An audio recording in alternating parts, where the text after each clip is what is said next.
Assalamualaikum warahmatullahi wabarakatuh.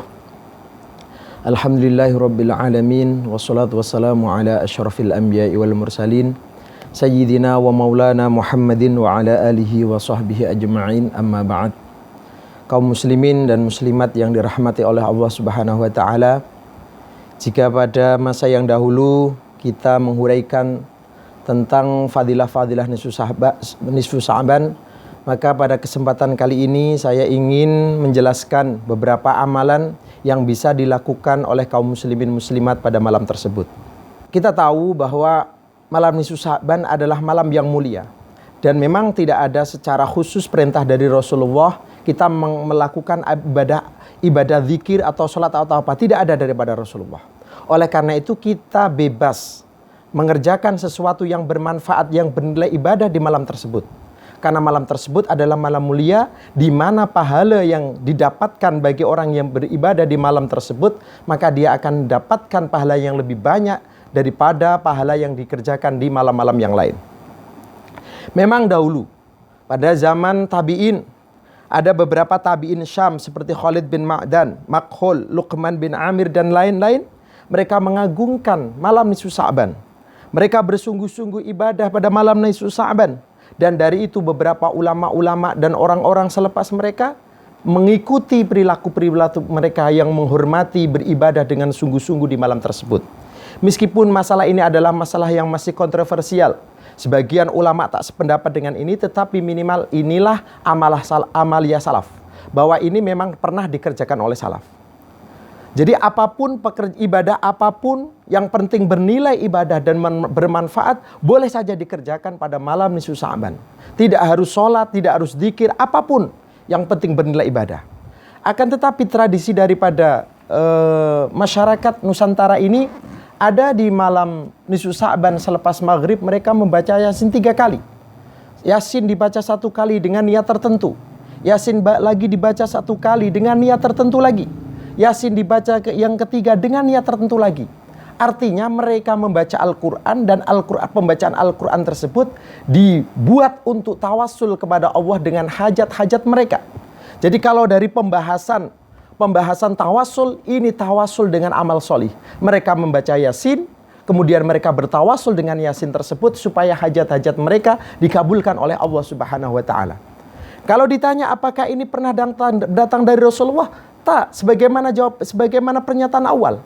Memang tak pernah datang daripada Rasulullah amaliyah membaca Yasin 3 kali, tak pernah ada. Sayyid Muhammad Alawi Al-Maliki dalam kitabnya Madza fi Sya'ban, beliau menjelaskan tentang amaliyah ulama, amaliyah solihin, yaitu membaca Yasin 3 kali selepas sholat ba'da maghrib, selepas sholat maghrib, dengan niat-niat tertentu. Dan beliau tidak pernah menisbatkan amalia tersebut datang daripada Rasulullah SAW. Boleh saja dikerjakan, boleh, asal tidak meyakini itu datang daripada Rasulullah. Karena sebuah pekerjaan yang tidak dilakukan oleh Rasulullah, janganlah kita meyakini itu datang daripada Rasulullah.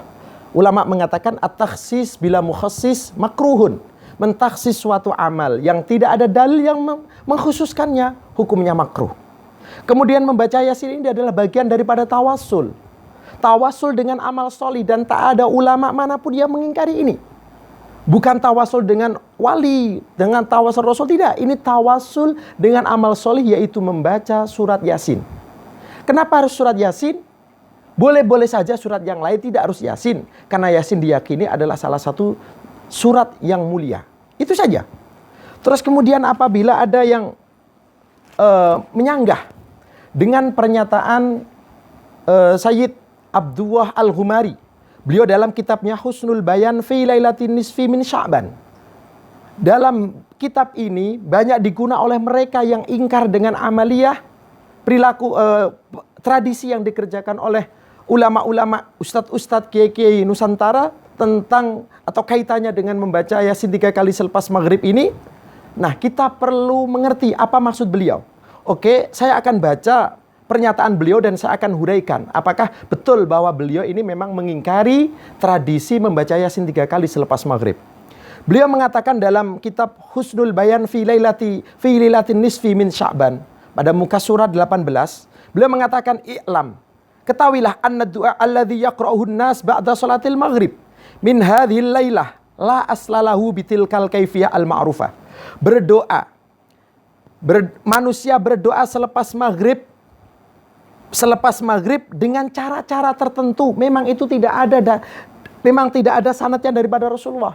Karena tadi dikatakan kita bebas beribadah apapun.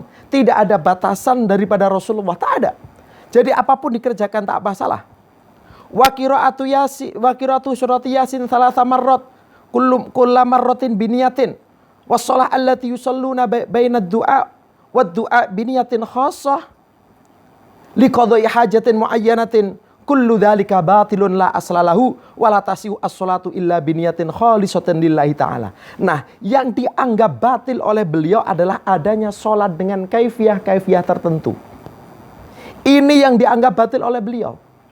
Ada salat dengan hajat tertentu, kemudian membaca Yasin. Rangkaian daripada inilah yang dianggap batil oleh Sayyid Abdullah Al-Ghumari dalam kitabnya Husul Bayan.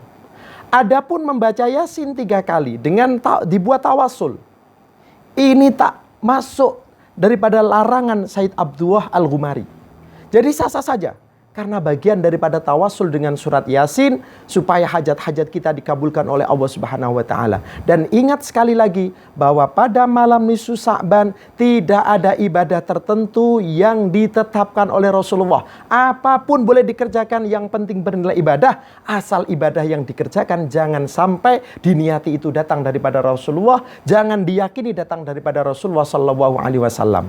Dan insya Allah sebagaimana fadilah-fadilah nisfu Sa'ban yang telah kita huraikan di awal, di muka, insya Allah siapapun yang beribadah di malam tersebut akan mendapatkan ampunan dari Allah Subhanahu wa ta'ala.